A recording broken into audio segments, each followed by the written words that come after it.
menurut saya pemerintah harus perbaiki dahulu tata kelola yang sudah ada sekarang gitu ya. Ya tata kelolanya salah satunya adalah tadi mengembalikan instrumen perlindungan dan pengelolaan lingkungan hidup dalam tataran atau level yang lebih kuat. Hai sahabat TCID, kalian sedang mendengarkan podcast Suara Akademia. Ngobrol seru isu terkini bareng akademisi. Sosial media selalu aja ada bahasan mengenai pemerintahan belakangan ini Sobat TCID.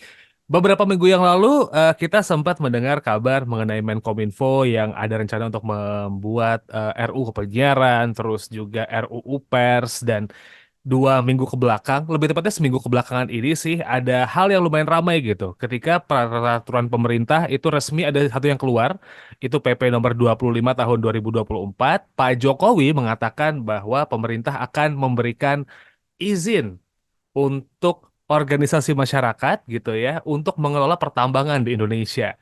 Sempat ngebuat publik berdiskusi lumayan ramai, kritik muncul, insight juga muncul gitu. Lalu Pak Jokowi menyampaikan statement yang menambahkan pengumuman tersebut bahwa ini bukan ormasnya yang diberikan, tapi amal usaha ormas yang diberikan izin tambang dan tidak semudah itu. Well, sampai hari ini masih jadi bahasan sih karena ada ormas yang mengeluarkan respons bahwa mereka menolak gitu ya. Ada yang bilang untuk mempelajari terlebih dahulu, bahkan sudah ada yang tegas menerima eh, peraturan ini dan akan mengambil tawaran dari pemerintah. We're gonna talk about it dan kita bakal ngobrol bareng sama Mas Fajri Fadilah dari iCell buat episode kali ini Sobat Isi ID. Kita ngobrolnya via Zoom gitu. By the way, Mas Fajri, apa kabar Mas? Kabar saya baik, Mas Muhammad. Semoga Mas Muhammad juga dalam keadaan baik-baik. Nice to know it, Mas Fajri. Amin. Thank you so much buat doanya.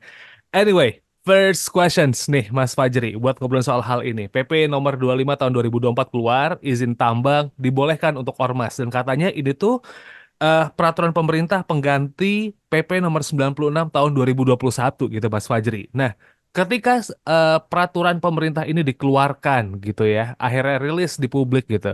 Gimana nih Mas Fajri responnya Mas? Ya, pertama-tama peraturan pemerintah ini kalau di kalangan teman-teman pemerhati hukum lingkungan gitu ya, memang merupakan peraturan pemerintah yang kita antisipasi gitu ya dalam waktu belakangan ini karena memang kami melihat di um, Undang-Undang Minerba Nomor 3 Tahun 2020 sudah mendelegasikan ya atau mengamanatkan meminta pemerintah untuk menyusun peraturan lebih lanjut untuk melaksanakan Undang-Undang Minerba. Tahun 2021 kita tahu sudah ada peraturan pemerintah ini dan diubah beberapa ketentuannya lewat PP terbaru ini. Memang salah satu hal yang mengejutkan bagi kita juga adalah pemberian kekhususan gitu ya atau prioritas untuk memberikan izin usaha pertambangan khusus ini kepada ormas keagamaan yang menurut kami ya ketika kami membaca um, pandangannya tentu tidak bisa hanya melihat ini sebagai permasalahan hukum saja, tapi berkaitan erat dengan juga permasalahan politik dan perbincangannya tidak bisa dilepaskan dengan apa yang terjadi pada tahun 2020 sih menurut saya Mas. Jadi menarik memang bagaimana pihak pemerintahan menggunakan kekuasaannya gitu ya dalam menguasai sumber daya mineral batu bara ini dalam um, memastikan pengaruhnya terhadap masyarakat tetap mengakar gitu ya melalui ormas seperti ini. Um, Ya lebih lebih lanjut lagi sih memang yang teknikalnya dari sisi hukum memang peraturan ini penting karena merinci lebih lanjut proses perizinan mineral batu bara itu seperti apa dan um, dalam advokasi berkaitan dengan hukum lingkungan memonitor proses perizinan ini penting banget Mas Muammar karena disitulah masyarakat sebenarnya bisa mengintervensi ya ruangnya gitu ya, entah itu mendukung atau keberatan jika misalnya ada izin tambang baru, tentu mereka harus paham prosedur proses perizinannya. PP ini membahas prosedur dan substansi izin tersebut gitu. I see. Tapi ada beberapa pihak yang menyebutkan bahwa PP yang ini keluar gitu ya Mas ya, yang di tahun 2024 ini keluar, itu tuh tumpang tindih banget nih sama Undang-Undang Minerba yang sudah keluar gitu di tahun 2020.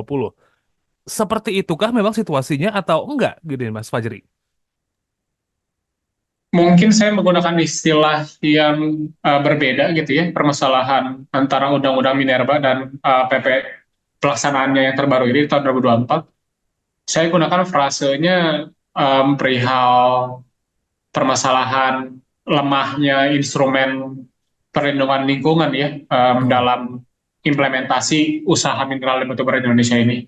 Yang sebenarnya kembali lagi kalau kita membaca Undang-Undang Minerba versi nomor 3 tahun 2020, permasalahan lemahnya instrumen perlindungan lingkungan itu memang sudah ada juga di level undang-undang. Mhm. Dan di PP terbaru ini, termasuk di PP tahun 2021 dan juga di PP yang terbaru di tahun 2024 ini, permasalahan tersebut tetap ada gitu. Maksudnya apa? Instrumen lingkungan hidup yang lemah dalam proses penetapan istilah-istilah wilayah dan izin pertambangan ya yang ada dalam PP ini, um, unsur instrumen atau unsur pertimbangan lingkungan hidup itu melemah dalam bentuk misalnya tidak ada lagi kewajiban untuk mempertimbangkan kondisi lingkungan hidup ketika pemerintah menetapkan wilayah usaha pertambangan dan wilayah usaha izin pertambangan. Kalau dalam undang-undang sebelumnya, Mas, di tahun 2009, um, masih ada ketentuan tersebut gitu ya. Jadi pertimbangan daya dukung lingkungan ini penting gitu ya, karena um, logikanya kalau suatu area di mana di situ ada potensi pertambangan mineral dan batu bara dan ternyata kondisi lingkungannya sudah tercemar, sudah buruk, tentu menjadi tidak masuk akal jika dia tetap diberikan izin pertambangan. Seharusnya kan logikanya dipulihkan dahulu lingkungannya gitu ya. Jadi masalahnya masih sama seperti itu gitu Mas. Selain ya tadi yang menjadi ramai di perbincangan di masyarakat adalah bagaimana pemerintahan memberikan ruang kepada ormas gitu ya untuk terlibat dalam usaha yang sebenarnya kita tahu kontrol untuk memastikan lingkungan hidupnya terjaga itu semakin melemah gitu. Ya. Begitu sih Mas, pandangan saya kalau berkaitan dengan tumpang tindih itu saya lebih menganggapnya bukan tumpang tindih tapi lemah instrumen lingkungan hidupnya di peraturan ini. I see. Jadi memang di instrumen perlindungannya belum sekuat itu. Jadi itu yang sebenarnya jadi concern yang harusnya lebih dipikirkan gitu Mas Fajri ya, ketimbang dari kayak isi undang-undang dan PP-nya ya. Ya, betul. I see. Nah, tapi ketika kita kita coba masuk agak ke dalam nih, Mas Fajri, ketika undang-undang atau mungkin peraturan pemerintah yang mengatur soal sumber daya alam, biasanya kata keberadilan itu sangat dipikirkan begitu. Kita selalu concern dengan kata keberadilan. Dan ketika berita ini keluar, saya menunggu ada kata-kata keberadilan itu keluar dan akhirnya yang muncul malah ormas nih yang ngomong ini menunjukkan bahwa pemerintah tuh berlaku adil, memberikan kesempatan untuk semuanya apa ya bisa menikmati dan mengolah sumber daya alam yang ada di tanah Indonesia. What do you think, Mas Fajri, ketika ormas mengeluarkan statement itu? Apakah memang benar nih dengan PP ini tuh menunjukkan sifat keadilan itu sendiri gitu tuh, Mas Fajri? Ya, menarik pernyataan tersebut, Mas Muhammad. Karena memang ya keadilan pasti punya sudut pandang dan juga sisi yang beragam gitu ya. Di satu sisi mungkin terdapat kelompok yang sepakat gitu ya bahwa memberikan akses pengolahan sumber daya alam seperti sumber daya mineral batu bara kepada masyarakat ini adalah bentuk keadilan dari sisi akses ekonomi gitu ya, yang biasanya gitu ya pada umumnya akses ekonomi dari sumber daya alam ini diperoleh atau dinikmati oleh korporasi besar gitu ya. Ya. Tentu dari satu sisi tersebut oke, itu bisa dianggap sebagai sesuatu yang adil. Tapi bagi saya keadilan lainnya di luar keadilan ekonomi, yakni ya keadilan lingkungan hidup, tentu tidak tercermin ya dalam um, ketentuan pemberian kekhususan izin usaha pertambangan untuk ormas ini. Karena bagi saya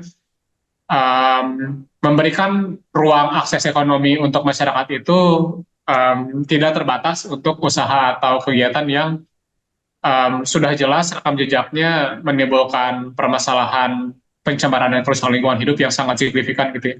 Um, Bagi saya kalau kita mau berbagi informasi ya, bukan berdebat lagi, berbagi informasi dan fakta bahwa tambang itu menimbulkan kerusakan dan pencemaran lingkungan hidup, datanya sudah sangat banyak gitu ya, dan sudah jadi pembicaraan mungkin bertahun-tahun, berdekade-dekade karena bukti pencemaran laut gitu ya akibat pembuangan tailing dari tambang misalnya, atau sesederhana bahwa kegiatan tambang itu kan membuka daratan gitu ya, dan menggali daratan itu untuk mengambil sumber daya mineralnya, dan kita tahu banyak lubang tambang yang tidak direklamasi juga oleh pelaku usaha pertambangan.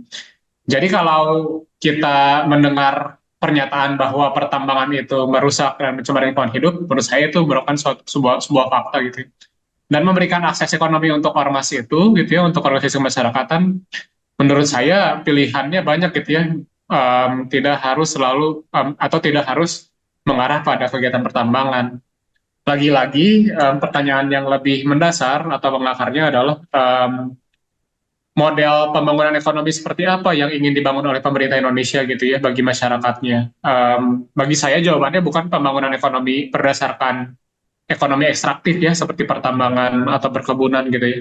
Um, Masyarakat, apalagi kalau organisasi kemasyarakatan keagamaan gitu ya, saya ingat bahwa ada fatwa dari MUI gitu ya, Majelis Ulama Indonesia, bahwa kita sedang menghadapi krisis iklim, dan sudah suatu fakta yang tidak sulit dibantah lagi gitu ya, bahwa kalau kita ingin menghindari krisis iklim ya maka kita harus berupaya untuk menghentikan penggunaan bahan bakar fosil gitu ya, yang mana itu berasal dari kegiatan pertambangan mineral dan batu bara utamanya. Jadi bagi saya adilnya punya sudut pandang lain dari sisi kondisi kita yang sedang menghadapi krisis iklim, krisis planet yang sangat signifikan sekarang gitu Mas. So it means it's just not the matter about of gini ya, kayak soal oh ini adil karena masyarakat bisa ngakses semuanya nih, tapi juga adil buat kehidupan ke depan-depannya dong. Mungkin sekarang enak tapi ke depannya buat masyarakat yang lain tersusah. Adilnya di bagian mana ya, kurang lebih kayak gitu ya Mas Fajri ya, karena adilnya perspektifnya lumayan banyak nih daripada cuma lihat dari satu sisi doang. Coba lihat perspektif yang lain gitu ya. Benar, tidak hanya generasi masa depan, tapi generasi masa kini juga ya Mas ya, karena Hmm. kalau kita lihat media-media yang memberitakan pandangan masyarakat terdampak yang tinggal di dekat lubang tambang, Mhm. mereka adalah generasi masa kini yang merasakan dampak paling signifikan dari kegiatan pertambangan gitu ya. Dan banyak sekali yang tidak mendapatkan pemulihan terhadap kerugian tersebut gitu. I see. Tadi Mas Fajri udah sempat nge-mention bahwa dalam aspek perlindungan sebenarnya masih lemah gitu. Instead of tumpang tindih, sebenarnya emang tidak sebesar itu proteksinya yang diberikan oleh pemerintah dari peraturan ini. Terus juga saya dari sisi keadilan, peraturan pemerintah nomor 25 tahun 2024 ini memang ya masih banyak yang harus digodok gitu karena krisis iklim udah kelihatan banget dampaknya. So kalau kita berbicara soal resiko-resiko yang lain nih, resiko-resiko yang mungkin timbul, Mas Fajri. Kita udah bisa ngelihat banyak banget bukti gitu ya kalau kerusakan iklim tuh dampaknya ini itu. Tapi ketika pada akhirnya nih Ormas diberikan izin tambang, ya mengolah lahan konsesi gitu. Resiko apa nih yang potentially bakal muncul ketika akhirnya ada beberapa ormas yang mengambil peluang ini nih Mas. Kita kan baru tahu ada satu nih ya yang udah ngambil dan terang-terangan oke kita menerima gitu. Tapi ketika nanti banyak ormas yang ngambil, resiko apa yang potentially bakal menjadi masalah ke kehidupan kita di masa mendatang nih Mas?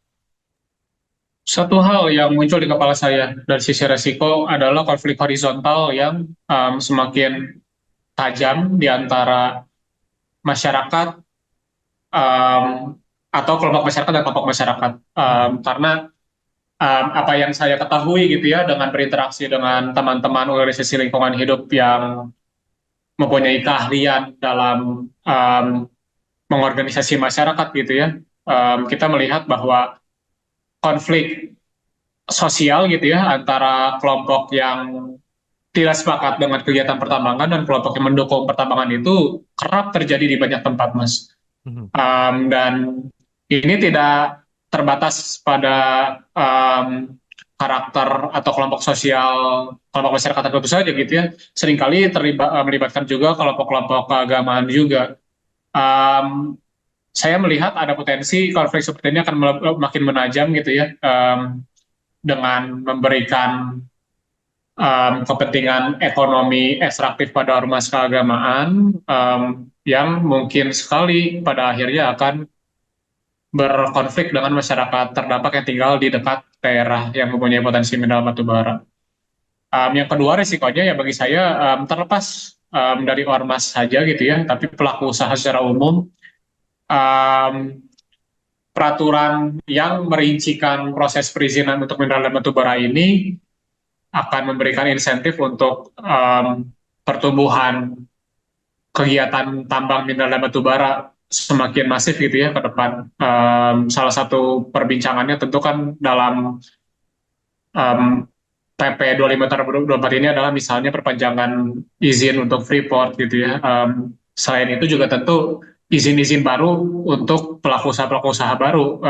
Salah satunya kalau yang sangat hangat dibicarakan dalam dunia pertambangan ataupun lingkungan hidup adalah tentu pertambangan kritikal mineral ya Mas ya, pertambangan mineral-mineral yang dibutuhkan untuk kita transisi energi, kita untuk Mhm. menggunakan kendaraan listrik, untuk membuat pembangkit listrik bersumber dari energi terbarukan, seperti nikel, kobalt gitu ya. Kemungkinan besar akan ada boom gitu ya Mas ya, atau booming dari segi jumlah tambang nikel dan kritikal mineral lainnya. Ini resiko yang besar gitu ya.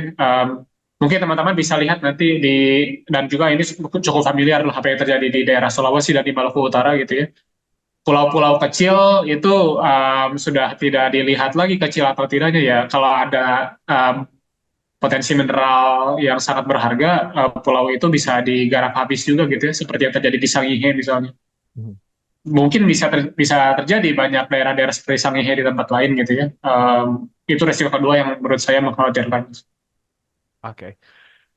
Cuman ketika kita berbicara soal izin tambang ini kan Mas, tadi kita udah tahu ya bahwa resikonya gede banget nih, konflik horizontal, nanti ribut ketika ormas dapat izin lahan tambang, masyarakat sekitar mungkin nanti resistance, akhirnya ada konflik di situ. Ini potensialnya bakal mungkin kejadian gitu apabila terjadi. Tadi juga Mas Fajri ngasih tahu bahwa ya kemungkinan yang lain juga bakal muncul. Tapi di sisi yang lain, ormas yang sudah mengiyakan ini mengatakan bahwa ini nih ada manfaatnya kok buat keberlangsungan umat gitu, Mas.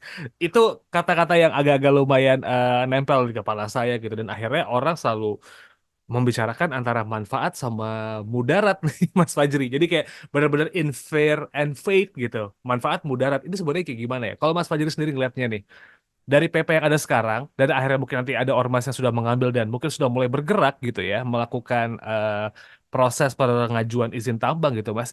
Dari PP ini tuh lebih banyak manfaatnya atau mudaratnya sih Mas sebenarnya ketika akhirnya ormas diberikan nih silakan boleh mengelola izin tambang gitu. Kita di luar dari di bawah mungkin ada unsur politik dan lain-lain gitu ya. Tapi gimana Mas Fajar ngeliatnya? Manfaat mudarat dari ini Mas? Iya, saya akan gunakan dua sorotan risiko tadi yang saya sampaikan, Mas ya. Menurut saya, mudaratnya untuk ormas keagamaan mengelola tambang ini lebih banyak ya dibandingkan manfaatnya. Kembali saya soroti dulu, saya menyampaikan bahwa tentu ada manfaatnya, tapi mudaratnya sangat lebih banyak gitu. Iya. Kenapa ya tadi? Karena misalnya contohnya dengan adanya konflik sosial atau horizontal yang lebih menajam, um, maksudnya tidak sesederhana itu gitu ya, ormas keagamaan bisa mengelola tambang tanpa ada konflik gitu. Mhm. Kita bisa melihat secara internal sendiri di organisasi keagamaannya sudah muncul riak-riak juga gitu ya, perbedaan pandangan. Apalagi nanti jika memang sudah berjalan gitu ya, kegiatan pertambangannya, konfliknya bisa jadi lebih meruncing gitu ya dengan kelompok masyarakat yang lebih beragam. Ini salah satu mudarat yang juga besar gitu yang buat saya lebih baik dicegah gitu ya daripada kita harus memulihkan dan mengobati ketika sudah terjadi.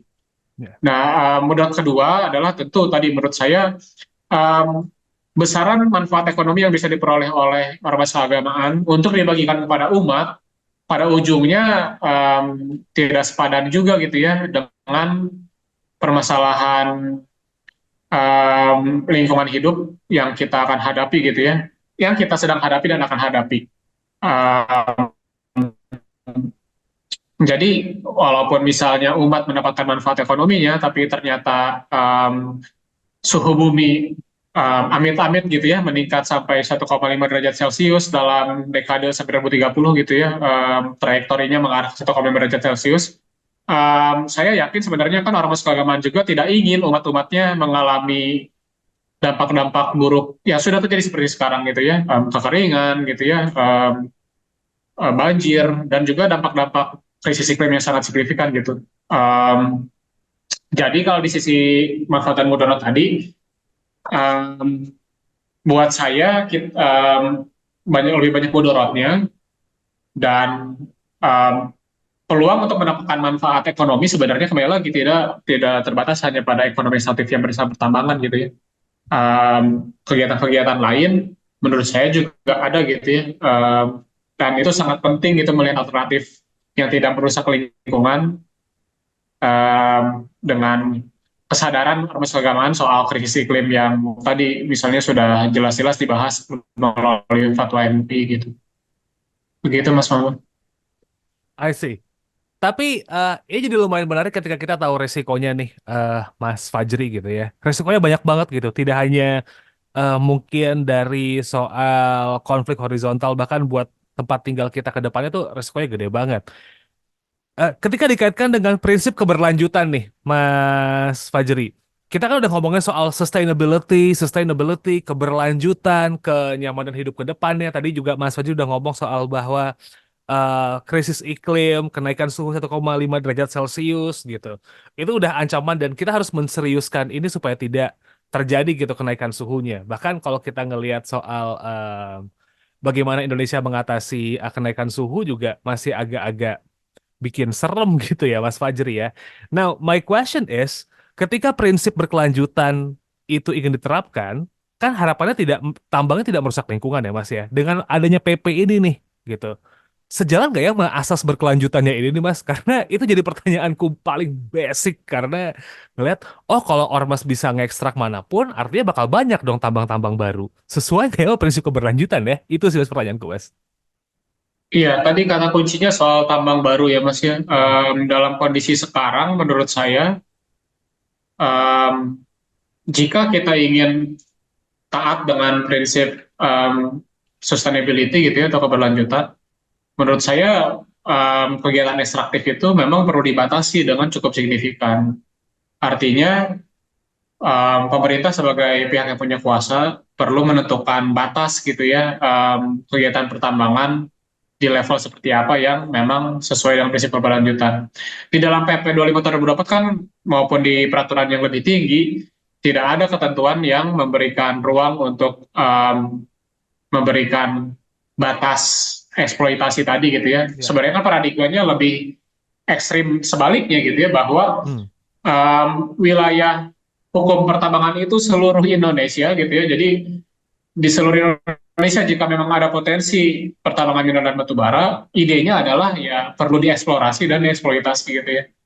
Um, itu bertentangan sekali dengan prinsip keberlanjutan, karena kita terus mengekstrak virgin material gitu ya atau bahan-bahan tambang yang baru, um, yang akan menimbulkan masalah di hulunya gitu ya, dan di hilirnya pun akan menjadi masalah gitu ya, berkaitan semua dengan emisi GHG. Ya mungkin di hilir itu maksudnya contohnya kalau berbicara tentang batu bara di hilirnya ya ketika dibakar menjadi listrik itu kan menjadi masalah dengan pencemaran udaranya. Kalau tambang nikel di hilir sekarang kita belum menjadi perbincangan banyak, tapi bagaimana dengan masalah limbah baterai kendaraan listrik nantinya gitu ya? Apakah kita akan terus mengekstrak nikel-nikel baru gitu ya tanpa memikirkan bagaimana baterai kendaraan listrik ini bisa lebih didaur ulang dan kawan-kawan. Jadi kalau balik lagi soal keberlanjutan, yang paling kunci menurut saya adalah adanya cap gitu ya atau batasan segini udah, kalau udah lewat angkanya segini gitu ya, Kalau kita lewatin cap tersebut, ya kita akan semakin dekat dengan nightmare atau mimpi buruk dari dampak krisis iklim gitu.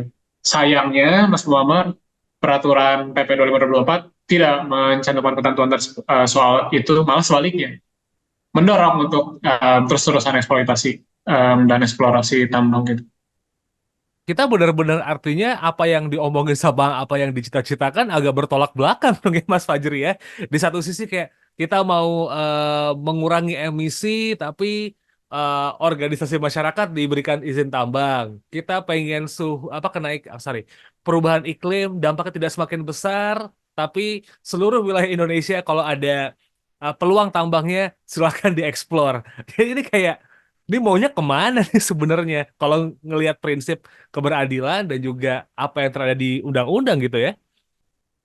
Iya, betul sekali Mas. Memang kontradiksinya sangat kental gitu. Dan ini di tataran prinsip kembali lagi gitu ya.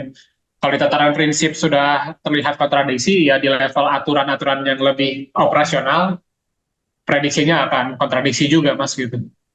So, Iya, kita bisa ngomong what do you expect kalau prinsipnya aja udah udah kayak gitu. But ya, betul. peraturan udah ditekan Mas Fajri, like it or not itu bakal menjadi landasan untuk eh, organisasi negara atau ormas dan juga pengelolaan tambang dan instansi terkait untuk berjalan gitu melakukan kegiatan pertambangan ini. Ada yang harus dibenahi nggak sih Mas Fajri gitu ketika peraturan ini official udah berjalan ya PP ini ya gitu. Apa yang harus dibenahi dan juga harus diperhatikan lagi sama pemerintah supaya pada akhirnya keadilan yang tadi satu sisi soal manfaat ekonomi buat masyarakat itu tetap dapat gitu ya. Terus eh, pertambangan kita juga tetap masih jalan, tapi dampak krisis lingkungannya itu tidak membahayakan baik untuk masyarakat secara kecil di lingkungan sekitarnya dan juga mungkin di lingkungan besar di Indonesia dan prinsip keberadilan dan berkelanjutan tetap jalan nih Mas Fajri. Iya, satu, menurut saya em, pemerintah harus memfasilitasi ekonomi masyarakat yang memang minim dampaknya pada lingkungan gitu ya. Saya yakin sebenarnya konstituen dari ormas keagamaan ini em, memiliki latar belakang ekonomi yang sebenarnya sesuai dengan prinsip keberlanjutan gitu ya. Konstituen yang bekerja di isu pangan misalnya gitu ya, entah itu pertanian atau ekonomi biru berkaitan dengan perikanan dan kelautan, nelayan-nelayan. Sebenarnya ekonomi seperti inilah yang harusnya digenjot gitu ya, secara keberlanjutan. Dan ormas keagamaan, maksud saya tidak tahu angkanya, tapi saya yakin potensi ekonomi yang bisa diperoleh dari ekonomi perikanan misalnya gitu ya, atau pangan yang berkelanjutan sebenarnya sangat potensial untuk digarap ke arah sana. Kembali lagi ini pilihan antara um, ekonomi ekstraktif dan juga alternatif ekonomi lainnya yang sebenarnya lebih sesuai dengan prinsip keberlanjutan. Itu yang pertama, dan yang kedua, menurut saya pemerintah alih-alih berusaha untuk menggenjot atau memberikan insentif yang berlebihan bagi dunia usaha, pelaku usaha, termasuk ormas gitu ya, untuk bergiat di ekonomi pertambangan. Menurut saya pemerintah harus perbaiki dahulu tata kelola yang sudah ada sekarang gitu ya. Ya tata kelolanya salah satunya adalah tadi mengembalikan instrumen perlindungan dan pengelolaan lingkungan hidup dalam tataran atau level yang lebih kuat, yakni tadi um, cantumkan kembali sebenarnya ketentuan kewajiban pertimbangan daya dukung lingkungan hidup gitu ya ketika menetapkan izin-izin pertambangan gitu. Sehingga kita sudah tahu sekarang ya di Indonesia sudah beroperasi banyak pertambangan. Tentu visinya adalah agar tambang-tambang yang sudah ada ini seminim mungkin dampaknya pada lingkungan. Maka ya harusnya tadi instrumen perlindungan lingkungan hidupnya diperkuat. Dan tadi tambang-tambang barunya sebenarnya syarat-syaratnya makin diperketat gitu ya, dengan tadi pertimbangan lingkungan hidup yang sudah ada. Jadi tidak ada lagi cerita Mas bahwa ada pengajuan izin tambang baru gitu ya di suatu area di mana sungainya sudah tercemar gitu ya. Iya. Dia sebenarnya sudah tercemar, tapi tetap dikasih izin tambang lagi gitu ya. Model-model seperti ini yang sebenarnya perlu diperkuat di level peraturan. Um, Dua hal itu saja sebenarnya dijadikan prioritas. Menurut saya, tata kelola pertambangan kita akan lebih baik dari sisi pencegahan dampak pada lingkungan hidupnya gitu, Mas. Mhm. Ya, prinsip keberlanjutan dilihat, prinsip keadilan dilihat, jangan cuma sisi soal ekonominya aja.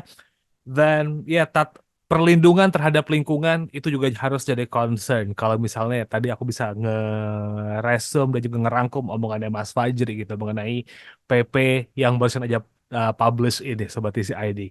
Well, as a wrap for this episode, Mas Fajri Fadilah dari ICEL Indonesian Center for Environmental Law. Thank you so much udah nyempetin waktu buat ngobrol kali ini, Mas. Banyak insight yang udah di-share buat kali ini. Thank you, Mas Fajri ya. Sehat-sehat terus. Dan buat Sobat TCID, kalau emang pengen ngecek kira-kira teman-teman ICEL ada kegiatan apa aja, bisa dicek di website mereka di icel.or.id atau cek aja di sosial media mereka gitu, di Indonesian Center for Environmental Law. Itu ada tuh di Instagram gitu, bisa dilihat kegiatannya teman-teman ICEL ngapain. Well, saya Muhammad Syarif pamit buat episode kali ini. Terima kasih sudah mendengarkan dan kita ketemu lagi di episode berikutnya minggu depan itu setelah Idul Adha ya seperti si ID ya. I'll see you next time. Wassalamualaikum.